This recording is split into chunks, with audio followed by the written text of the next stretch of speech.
രാഹുലുമായി ചർച്ച. തരൂർ അയഞ്ഞു. തെരഞ്ഞെടുപ്പ് നേരിടാൻ കോൺഗ്രസ് ഒറ്റക്കെട്ട്. മുഖ്യമന്ത്രിയാവാനില്ലെന്നും തരൂർ.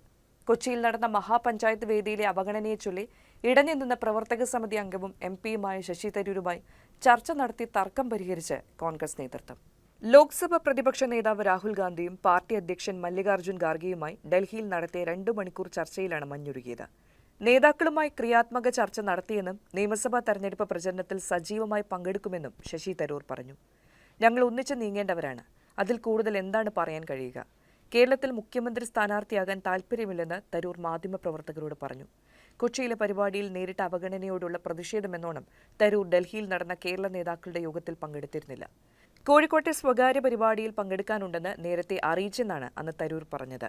പക്ഷേ നേതൃത്വവുമായി ചില പ്രശ്നങ്ങളുണ്ടെന്ന് കഴിഞ്ഞ ദിവസം തരൂർ സമ്മതിച്ചു. നേതൃത്വവുമായി ചർച്ച ചെയ്യാൻ താൽപ്പര്യമുണ്ടെന്ന സൂചനയും നൽകി. ഇതേ തുടർന്നാണ് ഇന്നലെ ചർച്ച നടന്നത്.